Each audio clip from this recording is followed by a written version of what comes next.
नाज़रीन आदाब, मैं हूं खुर्रम शहजाद। ख़ास मुलाकात में आपका खैर मकदम है। आज हमारे ख़ास मेहमान हैं दिल्ली और मुल्क की सियासत का एक बड़ा चेहरा, आम आदमी पार्टी के कद्दावर leader, member parliament Sanjay Singh साहब। आपका खैर मकदम है। आपको और आपके दर्शकों को नमस्कार। दिल्ली में चुनाव शुरू हो चुका है। अलग अलग पॉलिटिकल पार्टियां अलग अलग एजेंडा तय करना चाहती हैं। आपका एजेंडा क्या होगा? देखिए, दिल्ली का चुनाव आम आदमी पार्टी अपने काम के नाम पे लड़ रही है और हमने 200 यूनिट बिजली फ्री, 400 यूनिट बिजली आधे दाम पे, पानी फ्री, चिकित्सा फ्री, ऑपरेशन दवा फ्री, फरिश्ते योजना में लाखों का इलाज फ्री, दिल्ली के अंदर शिक्षा का स्तर हमने दुनिया में बेहतर बनाने का काम किया। आज दिल्ली के मोहल्ला क्लिनिक के मॉडल की चर्चा अमेरिका में, ऑस्ट्रेलिया में, न्यूजीलैंड में, दुनिया के तमाम देशों में हो रही है। हमने जवान की शहादत पर 1 करोड़ की सम्मान राशि देने का फैसला किया। किसान की फसल बर्बादी पे 50,000 रुपये हेक्टेयर मुआवजा देने का फैसला किया। महिलाओं के लिए बस की यात्रा फ्री करने का काम किया। बुजुर्गों के लिए तीर्थ यात्रा चालू करने का काम किया। इसी के साथ साथ गेस्ट टीचर की तनख्वाह 2 गुना, आंगनबाड़ी की तनख्वाह 2 गुना, हर वर्ग के लिए मजदूरी यहाँ पे दिल्ली में सबसे ज़्यादा किया। तो हर वर्ग के लिए हमने काम किया है दिल्ली के अंदर, और मुझे लगता है कि उसके आधार पर दिल्ली की जनता का जो मन बन चुका है, जो माहौल दिख रहा है, 2015 का रिकॉर्ड खुद से दिल्ली की जनता 2020 में तोड़ने जा रही है। आप कह रहे हैं काम किया है या सब कुछ फ्री किया है, अपोजिशन कह रही है सब कुछ फ्री कर दिया, अब दिल्ली का जो बजट है वो कहां से आएगा? देखिए, एक मोटी बात समझने की जरूरत है। ये फ्री कोई अपने पास से कर सकता है क्या? किसका पैसा है? ये दिल्ली की जनता का पैसा है, जो टैक्स के द्वारा सरकार को वो देती है, सरकार के खजाने में देती है। और आपको जानकर हैरानी होगी, जब हम आए तो दिल्ली का बजट था 32,000 करोड़ रुपए। आज की तारीख में दिल्ली का बजट है 60,000 करोड़ रुपए। लगभग 2 गुना हमने किया दिल्ली का बजट। प्रतिवर्ष लगभग 6,000 करोड़ रुपए बजट में बढ़ोतरी की। और सीएजी का ऑडिट है, हम नहीं कह रहे हैं, सीएजी ने ऑडिट करके, केंद्र सरकार की जो एजेंसी है उसने ऑडिट करके दिल्ली के बारे में कहा कि इतनी सारी मुफ्त सेवाएं, निःशुल्क सेवाएं, फ्री सेवाएं देने के बावजूद दिल्ली का बजट मुनाफे का बजट है। अब इसका 2 तरीका था, या तो केजरीवाल जी और उनकी सरकार भ्रष्टाचार करके ये पैसा खा लेती, या उस पैसे का सदुपयोग करके शिक्षा, चिकित्सा, बिजली, पानी जैसी मूलभूत जरूरतों में हम उसको खर्च कर रहे हैं। लेकिन बीजेपी और कांग्रेस ये कह रही है दीजिए कि बिजली कंपनियों को फायदा पहुंचाया जा रहा है। आप मुझे बताइए, 5 साल में 1 भी रुपए दाम हमने बढ़ाया हो बिजली का? पूछिए भाजपाइयों से, पूछिए कांग्रेसियों से, और इनके राज्य में पूछिए उत्तर प्रदेश में क्या हालत है बिजली की। हर साल, हर 6 महीने पे बिजली का दाम बढ़ाते हैं। हमने 5 साल में 1 भी पैसे बिजली का दाम नहीं बढ़ाया। बिजली का दाम घटाया 400 यूनिट तक आधे दाम पे, 200 यूनिट तक फ्री दाम पे। ये ट्रांसमिशन लॉस जो होता था, जिसमें चोरी और भ्रष्टाचार होता था, वो घटाया हमने। जब हम आए तो लगभग 43% था, अब वो घट के 6-7-8% रह गया है। तो मुझे लगता है कि एक गवर्नेंस को अगर हम ईमानदार तरीके से चलाते हैं तो फ्री में सुविधाएं भी दे सकते हैं और फायदे का बजट भी दे सकते हैं, जो हमने करके दिखाया। आप क्या चाहते हैं? 140 करोड़ रुपए साल का हमारा बजट है फ्री बस की यात्रा महिलाओं के लिए, और 190 करोड़ रुपए रूपानी जी गुजरात के जो मुख्यमंत्री हैं उनके जहाज का बजट है। अकेले एक आदमी को जहाज खरीदना जरूरी है या इतने सारी लाखों महिलाओं को फ्री बस की यात्रा जरूरी है? एक जो आरोप में प्राथमिकताएं तय करनी होंगी। एक जो आरोप मैं देख रहा हूं, जो कई तरह के सोशल मीडिया प्लेटफॉर्म पर भी है और सवाल उठाया भी जाता है, कि जो आपने बिजली सब्सिडी दी है वो सिर्फ मार्च तक है। आपके चैनल पे पूरी जिम्मेदारी के साथ आधिकारिक तौर पे मैं कह रहा हूं, और केजरीवाल जी भी इस बात को कह चुके हैं, जितनी भी हमारी फ्री सेवाएं हैं वो अगले 5 साल तक पूरी तरह से जारी रहेंगी। ये इन्वर्टेड कामा में मैं कह दे रहा हूं, इसमें कहीं कोई रद्दोबदल नहीं होने वाला। आप कह रहे हैं कि सब कुछ चलता रहेगा, कुछ रुकेगा नहीं। स्कूल कब बनेंगे? 20,000 कमरे बने हैं। किसने आपको कह दिया? आप सुन लीजिए आंकड़ा, और यह पूछिएगा भाजपाइयों से। 1947 से लेकर 2015 तक दिल्ली के सरकारी स्कूलों में कांग्रेस और बीजेपी की सरकारों ने बनाए मात्र 17,000 कमरे, और 2015 से 2020 तक अरविंद केजरीवाल और मनीष सिसोदिया जी ने दिल्ली के सरकारी स्कूलों में बनाए 20,000 नए कमरे। ये जो कमरे बनाए, हिंदुस्तान का रिकॉर्ड है, किसी सरकार ने आज तक इतने स्कूल नहीं बनाए। आपने कमरे जरूर बनाए होंगे और बना भी रहे हैं, दिख भी रहा है, लेकिन जो अपोजिशन है वो ये कहता है कि स्कूल बनाने का वादा किया था। अरे भाई, नए स्कूल भी बनाए, कमरे भी बनाए। अगर स्कूलों के अंदर जमीन है, इस कमरे कोई आकाश में तो बन नहीं गए, स्कूल के अंदर ही बने ना। अगर जमीनें हैं उसका सदुपयोग करके हमने नए कमरे बनाए, जहां हमें जमीनें मिली वहां नए स्कूल बनाए। इसमें क्या अपराध कर दिया? एमसीडी ने अपने स्कूल बंद किए हैं, उठा के आंकड़ा देख लीजिए, उनके टीचर्स कम हुए हैं, उनके स्कूल कम हुए हैं, उनके अस्पताल कम हुए एमसीडी के। हमने बढ़ाए, 10,000 से ज्यादा हमने बेड बढ़ाए, नए हॉस्पिटल बढ़ाए, मोहल्ला क्लिनिक बनाए, अस्पताल बने हैं, अस्पताल दिल्ली में बने, बेड बने हैं 10,000 से ज्यादा। आप चेक कर लीजिए। अक्सर एक सवाल अपोजिशन की तरफ से अक्सर उठाया जाता है कि दिल्ली की शिक्षा पर सबसे ज्यादा पैसा खर्च करने का दावा आम आदमी पार्टी सरकार ने किया, और किया 25% के करीब बजट लगाया गया। क्वालिटी का कैसे होगा? क्वालिटी कैसे बढ़ेगी? कैसे आप चाहते हैं क्वालिटी का एजुकेशन, मुझे जरा समझाइए। जब हम आए तो यहां पर मकड़ी के जाले लगे होते थे स्कूलों के कमरों में, बच्चियों के लिए टॉयलेट्स नहीं थे। आज एयर कंडीशन कमरे हमने बच्चों की पढ़ाई के लिए बनाए, स्विमिंग पूल बनाया, वर्ल्ड क्लास हॉकी के ग्राउंड बनाए, एथलीट के ग्राउंड बनाए। इंफ्रास्ट्रक्चर मैं आ रहा हूं, सब पे आ रहा हूं, मैं कुछ छोड़ूंगा नहीं। स्कूलों के अंदर अच्छे स्कूल बना दिए बच्चों के पढ़ाई के लिए, प्राइवेट स्कूलों से बेहतर बना दिए। दूसरी बात आती है क्वालिटी कैसे इंप्रूव होगी। टीचर्स की लगातार ट्रेनिंग कराई, पीटीएम कराया, पेरेंट टीचर्स मीटिंग कराई, उनकी समस्याओं का समाधान वो जाने क्या करना है उनके बच्चे। उन टीचर्स को विदेशों में ट्रेनिंग करने के लिए भेजा। विदेश यात्रा पे हमारे मंत्री घूमने नहीं गए, विधायक घूमने नहीं गए, गए भी होंगे तो काम से, सरकारी काम से, लेकिन टीचर्स को विदेशों में ट्रेनिंग दिलाने वाले एक सरकार हिंदुस्तान की बता दीजिए। हमने दिलाया। उसके बाद अब आप आ जाइए कि क्वालिटी इंप्रूव कैसे हुई, यह सवाल आपका महत्वपूर्ण था।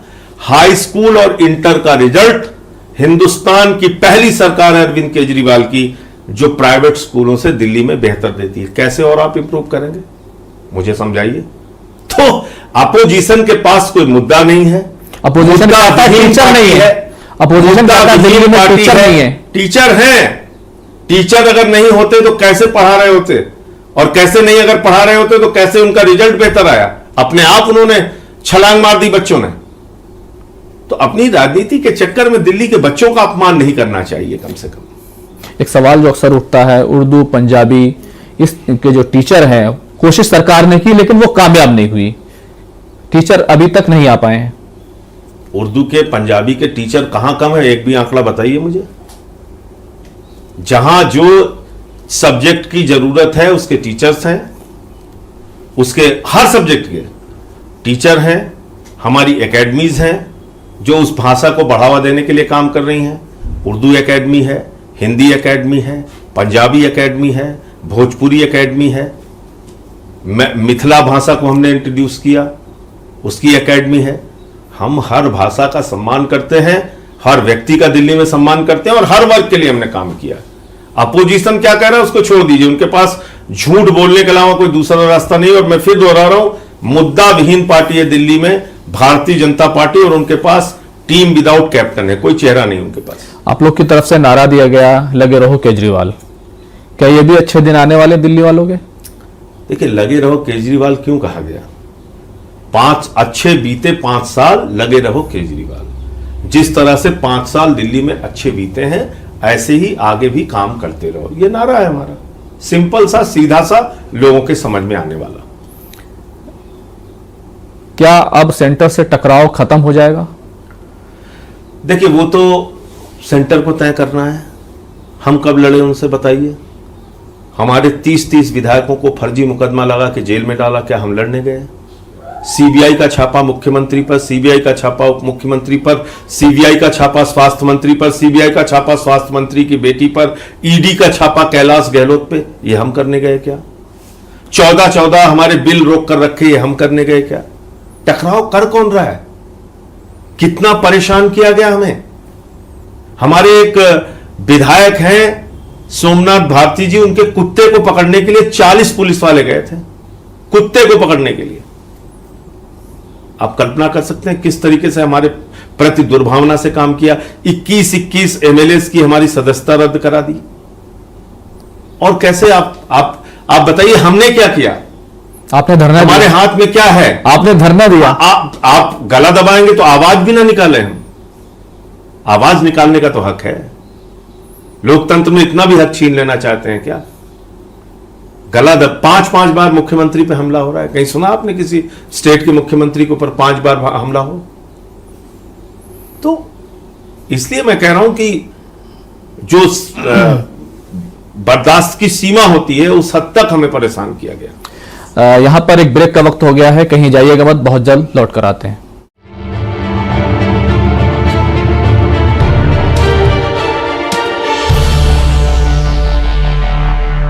अरे भैया, तुम्हें कब से क्या? लोग ऐसी गंभीर समस्या को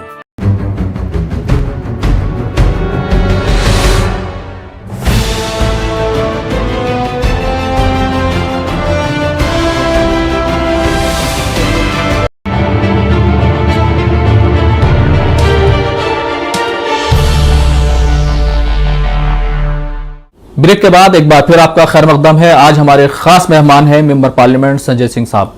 सरकार के विरोध में एक बात यह जाती है कि जो डीटीसी का बेड़ा था वो कम हो गया। लगातार यह सवाल उठाया जा रहा है, ट्रांसपोर्ट कैसे सुधरेगा? देखिए, 2 तरीका है। पहली बात तो हमारी प्राथमिकताओं में है कि पब्लिक ट्रांसपोर्ट को ज्यादा से ज्यादा बढ़ावा दिया जाए। पब्लिक ट्रांसपोर्ट ज्यादा यूज होंगे तो प्राइवेट व्हीकल कम यूज होंगे। प्राइवेट व्हीकल कम यूज होंगे तो दिल्ली में ट्रैफिक कम होगा। प्राइवेट व्हीकल कम यूज होंगे तो दिल्ली में प्रदूषण कम होगा। और इसी के लिए हमने कहा कि साहब महिलाओं के लिए बस की यात्रा हम फ्री कर रहे हैं। आज उसके कारण से प्राइवेट व्हीकल भी कम हुए और दिल्ली के अंदर ट्रैफिक में भी उससे मदद मिली। दूसरा हमने कहा था कि महिलाओं के लिए मेट्रो में फ्री कर देते हैं। 1 पैसा केंद्र सरकार से हमने नहीं मांगा। हमने कहा सारा पैसा जो आपका खर्च आएगा आप हमसे ले लीजिए, माताओं बहनों के लिए मेट्रो की यात्रा फ्री कर दीजिए। अभी दिल्ली मेट्रो की कैपेसिटी है 40 लाख यात्रियों को एक जगह से दूसरी जगह पहुंचाने की। आज की तारीख में उनके यहां सफर करने वालों की संख्या है 25 लाख। हम फ्री करते तो यात्रियों की संख्या बढ़ के 28 लाख 29 लाख हो जाती। मतलब कह रहे हैं कि आप मरकज में नहीं आप होने दिया। सोचिए कि केंद्र सरकार ने जिनको सिर्फ एक साइन करना था मेट्रो की बस फ्री यात्रा पे, जिसका पैसा हम देते, उसके बावजूद उन्होंने उसको नहीं होने दिया। पब्लिक ट्रांसपोर्ट को कौन बढ़ावा नहीं दे रहा है, यह आप पहले समझिए। दूसरी बात, बसें ना खरीदने का आरोप हम पे लगता है। 2 साल तक कोर्ट का स्टे लगा के रखा। अब कोर्ट के स्टे के ऊपर तो हम नहीं जा सकते। हाई कोर्ट का स्टे रहा, फिर सुप्रीम कोर्ट। जब आप बस खरीदने में ही इतना डिले करेंगे, बाद में जब सुप्रीम कोर्ट से क्लियरेंस मिला तो हमने लगभग 500 बसें अब तक खरीदी नहीं पिछले कुछ महीनों के अंदर। अब और तेजी के साथ इस प्रक्रिया को पूरा करेंगे। हमारी प्राथमिकताओं में है पब्लिक ट्रांसपोर्ट को ज्यादा से ज्यादा बढ़ावा देना और ट्रैफिक कम करना, प्राइवेट व्हीकल का यूज कम करना, प्रदूषण कम करना, ये हम करना चाहते हैं। जो हमारे अनऑथराइज कॉलोनी है, आप कह रहे हैं कि साइन नहीं किया और लटका के रखा उस मामले को, लेकिन सरकार ने, मोदी सरकार ने इस काम को किया। कैसे? लेकिन सहरा आम आदमी पार्टी ने लिया। कैसे किया, आप मुझे समझाइए जरा। 4 साल पहले दिल्ली की एक चुनी हुई सरकार ने, अरविंद केजरीवाल जी ने अपने कैबिनेट का प्रस्ताव पारित करके केंद्र सरकार को भेज दिया कि अनाधिकृत कॉलोनियों को आप नियमित कीजिए। उन्होंने कर दिया इस काम को। उसके बाद 4 साल तक कुंभकर्ण की तरह सोते रहे, उस पर कोई कार्रवाई नहीं की। चुनाव आए तो कहने लगे हम नियमित करना चाहते हैं। हमने कहा भाई बहुत अच्छी बात, स्वागत है आपका। देर से क्या कर दिया? सुन तो लीजिए, रजिस्ट्री दे दीजिए लोगों को। आप ये बताइए मुझे, आप समझदार व्यक्ति हैं, पत्रकार हैं, किसी व्यक्ति को उस घर का मालिक, जमीन का मालिक कब माना जाता है? जब उसके हाथ में रजिस्ट्री होती है। 40 लाख लोग हैं दिल्ली में, किसी को रजिस्ट्री नहीं दी। 20 लोगों को रस्म अदायगी के लिए जब हमने बार बार कहा तो रजिस्ट्री दे दी। और जो रजिस्ट्री दी है, ये आपके चैनल पे मैं जिम्मेदारी के साथ कह रहा हूं, बिना लैंड यूज चेंज किए हुए कृषि की जमीन पे रजिस्ट्री दे दी, कल को एमसीडी उनका घर गिराने पहुंच जाएगा तो, सीलिंग करने चला जाएगा तो आपके वो रजिस्ट्री के कागज किस काम के हैं? अभी एक विवाद जो हुआ, एक तनाज़ा हुआ मनोज तिवारी को लेकर के, एक वीडियो आया, वो कह रहे हैं कि हम 500 करोड़ रुपए का हम मुकदमा कर रहे हैं, हर्जाना मांग रहे हैं। लेकिन ये बात बताइए, अगर मान लीजिए वो आपके मुखालिफ भी हैं, अपोजिशन में हैं, तो क्या मतलब उनकी तस्वीरों का इस्तेमाल करना ठीक है? अच्छा, एक चीज आप मुझे जरा बताइए कि भाजपा के लोगों के सोशल मीडिया कैंपेन आपने देखे हैं? उनका ट्विटर, फेसबुक आपने देखा है क्या क्या लिखते हैं और क्या क्या करते हैं? आप देखेंगे तो आपको भी शर्मिंदगी होगी कि भाई किस तरह के लोग हैं ये। पूरा नफरत फैलाने का काम अपने सोशल मीडिया के जरिए करते हैं, ऑफिशियल हैंडल से, किसी दूसरे हैंडल से नहीं। और वो लोग हमसे सवाल कर रहे हैं। ऐसा कोई भी काम नफरत फैलाने का, हिंसा फैलाने का, किसी पार्टी को बदनाम करने का हम नहीं करते। यह काम भाजपाइयों का है। पूरे देश में नफरत का धंधा और व्यापार फैला रखा है इन्होंने। इसलिए भाजपा को अपने गिरेबान में झांकना चाहिए। आप दिल्ली की सियासत का बहुत बड़ा चेहरा है। जो कुछ जेएनयू में हुआ और काफी वक्त से हो रहा है, अभी जो जेएनयू में हुआ अभी तक कोई गिरफ्तारी नहीं हुई। आप लोग कहीं ना कहीं दूर खड़े हैं इस पूरे मामले से। देखिए, बिल्कुल दूर नहीं खड़े हैं, लेकिन सबकी जिम्मेदारी तय होनी चाहिए। जब से गृह मंत्री अमित शाह जी हुए हैं, दिल्ली की कानून व्यवस्था बद से बदतर हो गई है। इस बात को हमें समझना होगा। 24 घंटे में 9 हत्याएं होती हैं दिल्ली में। एक महीने में 220 राउंड फायर दिल्ली की सड़कों पे हुए। गैंग वॉर दिल्ली के अंदर हुआ। दिल्ली में महिलाओं के साथ बलात्कार की घटनाएं हुई, छोटी छोटी बच्चियों के साथ बलात्कार की घटनाएं हुई। कभी वकीलों पे गोली चल रही है, कभी छात्रों को लाठीचार्ज करके पीटा जा रहा है, कभी नेत्रहीन छात्र को जूतों से मारा जा रहा है दिल्ली पुलिस के आप कह रहे हैं और अमित शाह इस पूरे मामले में खामोश है। उनकी ओर से कोई बयान आया? जामिया में घुसकर लाइब्रेरी के अंदर मारा गया लोगों को, बच्चियों को मारा गया, एक लड़के की आंख फोड़ दी गई। जेएनयू में एक महिला प्रोफेसर के मार के सर फोड़ दिया गया, एक महिला अध्यक्ष को मार के सर फोड़ दिया गया। आप लोगों की दूरी क्यों है इससे? दूरी कहां है? हम कर क्या सकते हैं मुझे बताइए आप। मिल सकते हमने एलजी से हमारे मुख्यमंत्री जी ने बात की कि इस मामले का संज्ञान लेके कार्रवाई कीजिए। मैं खुद एम्स गया। मैं लगातार इस आंदोलन में हमेशा कानून व्यवस्था और शांति की बहाली दिल्ली के अंदर हो, लगातार हम इस बात की डिमांड करते रहे। लेकिन जो पुलिस हमारे हाथ में नहीं है, उस पर कार्रवाई तो अमित शाह जी को करनी होगी। देखिए, इस पूरे मुद्दे पर सरकार को करनी होगी। इस पूरे मुद्दे पर आम आदमी पार्टी कहीं ना कहीं सड़क पर नहीं है या फ्रंट पर नहीं है। क्या, किस बात का डर है? क्या एहतियात बरती जा रही है? अच्छा बताइए मुझे आप। हमारी पार्टी के एमएलए अमानतुल्ला जो एक रैली में चले गए और उन्होंने कोई भी हेड स्पीच नहीं दी वहां पे, और वो आप उनका वीडियो भी उठा के देखेंगे, वो कह रहे हैं एम्बुलेंस जाने दीजिए, शांति बनाए रखिए, हमारी किसी से व्यक्तिगत लड़ाई नहीं है। अब बताइए, उसके बावजूद अमानतुल्ला को दंगाई है, फलाना है, ढिमका है, क्या है। जहां कोई कुछ कर नहीं रहा है वहां तो उसको ये दंगाई बताने का काम कर रहे हैं। हम लोग कहीं चले जाएं, कोई बवाल, ये लोग अपने मन से इतने बड़े साजिश करता है, कुछ भी कर दे। यहां पर एक बार फिर वक्फे का वक्त हो गया है। कहीं जाइएगा मत, बहुत जल्द लौट कर आते हैं।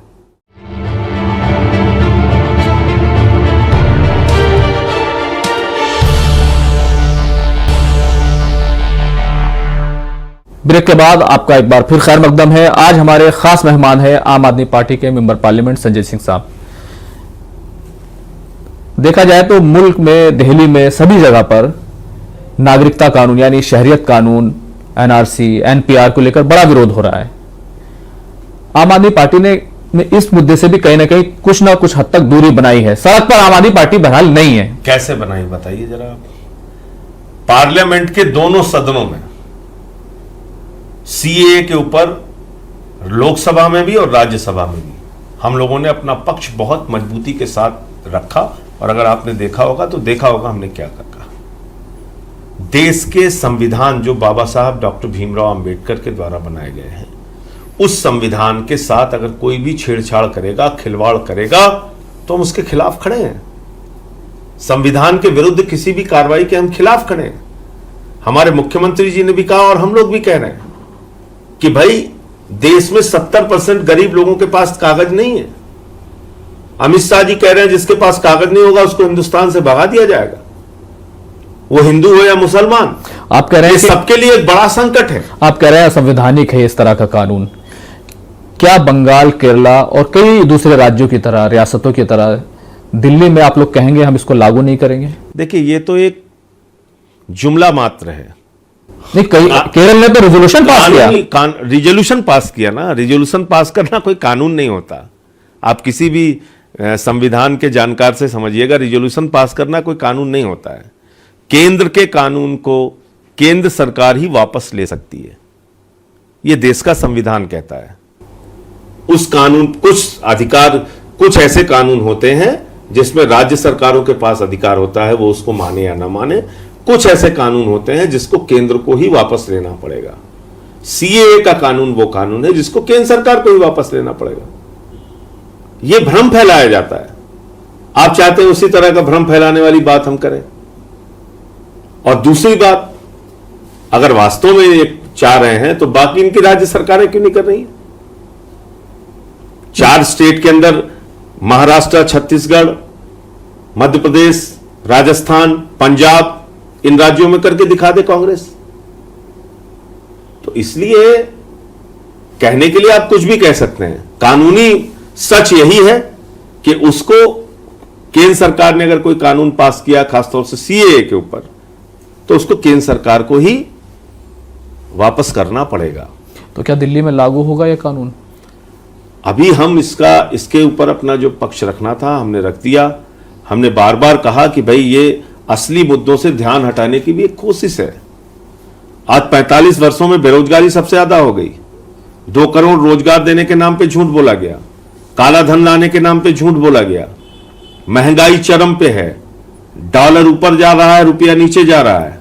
ये सारी चीजें हो रही हैं, लेकिन जिस तरह से जीडीपी देश की नीचे जा रही है। प्रधानमंत्री ने लगातार सफाई दी जब से विरोध प्रदर्शन हुए, हर जगह लोग सड़कों पर उतरे कि इससे किसी की नागरिकता नहीं जाएगी, लेकिन विरोध के सुर अभी भी बुलंद हैं। देखिए, अगर उनका एक मंत्री कुछ कह रहा है, दूसरा मंत्री कुछ कह रहा है, मुझे तो लग रहा है कि कोई गहरा मतभेद मोदी जी और अमित शाह जी के बीच भी चल रहा है। क्योंकि अमित शाह कहते हैं हम एनआरसी लागू करके रहेंगे, मोदी जी कहते हैं नहीं एनआरसी पे तो कोई चर्चा हुई नहीं। फिर पता चल गया दोनों सदनों को जब राष्ट्रपति जी ने अपने अभिभाषण में संबोधित किया तो उन्होंने कहा कि एनआरसी लाना हमारी प्राथमिकताओं में है।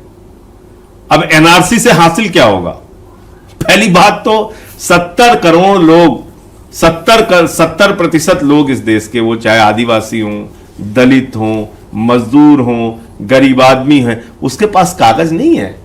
आप करें 87 के पहले का जन्म प्रमाण पत्र लाओ, लेकिन 72 के पहले का कागज सरकार को समर्थन मिल रहा है, केंद्र सरकार को कैसे मिल रहा है? 53 लाख मिस कॉल उनको कैसे मिल रहा है? उन्होंने जो मिस कॉल कैसे मिल रहा है? वो मिस कॉल दिखाऊं आपको क्या क्या लगा के मिस कॉल ली गई है? सनी लियोनी बन के अगर मिस कॉल मंगाई जा रही है, तो आप समझ सकते हैं कि किस तरह से मिस कॉल मिल रहा है उनको। मिस कॉल अगर मिल रहा है, उनको समर्थन है, तो सुखबीर बादल जी को क्यों नहीं समझा रहे हैं? सुखबीर बादल तो उनका घटक दल है, वो कह रहे हैं हम एनआरसी पे साथ नहीं देंगे। एआईएडीएमके उनके साथ रहता था, कह रहा है एनआरसी पे साथ नहीं देंगे। जगन रेड्डी कह रहे हैं हम एनआरसी पे साथ नहीं देंगे। जेडीयू कह रहे हैं नीतीश कुमार जी हम एनआरसी पे साथ नहीं देंगे।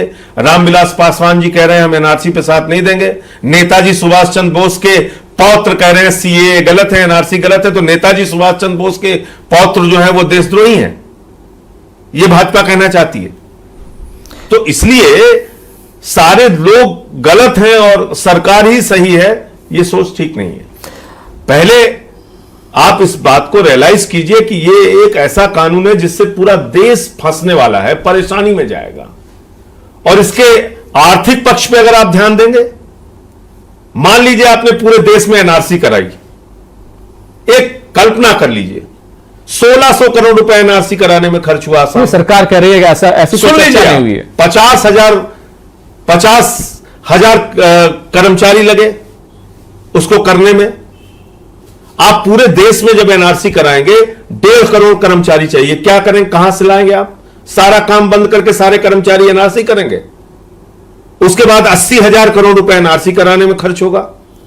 उसके बाद अगर मान लीजिए आपको 3 करोड़ घुसपैठिया मिल गए तो प्रधानमंत्री जी कहते हैं बांग्लादेश के ऊपर इसका कोई प्रभाव नहीं पड़ेगा। हमारे विदेश मंत्री एस जयशंकर जी कहते हैं यह हमारा आंतरिक मामला है, बांग्लादेश पे कोई प्रभाव नहीं पड़ेगा। सुनते चलिए आप। लेकिन इसका मतलब 3 करोड़ लोगों को पाने के बाद इस देश में आप एक घुसपैठिया देश बनाएंगे। उन 3 करोड़ लोगों को हिंदुस्तान के टैक्स पेयर्स के पैसे से बिजली फ्री, पानी फ्री, चिकित्सा फ्री, शिक्षा फ्री, दोनों टाइम का खाना फ्री करना क्या चाहते हैं आप? 3,65,000 करोड़ रुपए का बजट सालाना आएगा 3 करोड़ रुपए की जिंदगी, 3 करोड़ लोगों की जिंदगी पालने के लिए। 3,65,000 करोड़ रुपए प्रतिवर्ष 3 करोड़ लोगों के लिए जेल बनाने में खर्चा होगा 10 लाख करोड़ रुपए। कहां से लाएंगे 14-15 लाख करोड़ रुपए आप? पिछली बार जो आप लोगों ने जब चुनाव लड़ा था तो मतलब उम्मीद से ज्यादा सीटें मिली थी, आपको 67 सीटें मिली थी। इस बार क्या नंबर रहने वाला है? मुझे लगता है कि आप चुनाव परिणाम आएगा तो हैरान होंगे। दिल्ली की जनता खुद से अपना रिकॉर्ड 2020 में तोड़ने जा रही है। क्योंकि मेरा सवाल इसलिए है क्योंकि लोकसभा चुनाव में जिस तरह से देखा गया, कांग्रेस से भी आप लोग पीछे रहे। नहीं, कांग्रेस इस चुनाव में कहीं एग्जिस्ट नहीं करती। आप देखिएगा कांग्रेस का कहीं पता नहीं चलेगा। बीजेपी भी बहुत दूर नजर आएगी क्योंकि दिल्ली की जनता ये चुनाव लड़ रही है। जिनको बिजली, पानी, चिकित्सा, शिक्षा की सुविधाएं मिली हैं वो चुनाव लड़ रही है। एक आखिरी सवाल, क्योंकि बहुत ही बिल्कुल लास्ट में हम लोग पहुंच गए हैं। इस बार कितने लोग जो पहले मेंबर पार्लियामेंट का चुनाव लड़ चुके हैं, इससे पहले कितने लोग चुनाव लड़ने जा रहे हैं? असेंबली का चुनाव जिन जिन लोगों ने लड़ा है उनमें से ज्यादातर चेहरे आपको दिखेंगे। पार्लियामेंट का चुनाव जिन लोगों ने लड़ा है उसमें से भी कुछ चेहरे आ सकते हैं। कुछ चेहरे आ रहे हैं। कई हमने देखा है कि कई कांग्रेस के नेता आम आदमी पार्टी में शामिल हो रहे हैं। क्या उनकी जरूरत पड़ रही है? नहीं, देखिए चुनाव होता है तो बहुत सारे लोग ये महसूस करते हैं कि भाई अगर एक सरकार अच्छा काम कर रही है तो उसके साथ जुड़ें। हमारा बिजली पे, पानी पे, एजुकेशन पे, हेल्थ पे जो काम है 5 साल में लोगों ने देखा है, तो अलग अलग पार्टियों के लोग भी आ रहे हैं। नंबर इस बार सीटों का बढ़ेगा घटेगा? नहीं, निश्चित रूप से बढ़ेगा। हालांकि 67 से भी ज्यादा जाएगा। 67 से भी ज्यादा जाएगा। आप देखिएगा, क्योंकि मैं कोई ज्योतिष तो नहीं हूं, लेकिन यह है कि जो पिछली बार का माहौल था उससे ज्यादा बड़ा जन समर्थन जमीन पे इस बार दिख रहा है कांग्रेस के। और यही कारण है कि टीवी चैनल के सर्वे में हमें 59 सीट दी गई है अभी शुरुआती दौर पे। और जब आप जानते हैं कि चुनाव जैसे जैसे बढ़ता है वैसे वैसे लोगों का रुझान और बढ़ता है, तो ये परिणाम बहुत चौंकाने वाले आएंगे। बहुत बहुत शुक्रिया, धन्यवाद। आज की खास मुलाकात में बस इतना ही। मुझे दीजिए इजाजत। आदाब।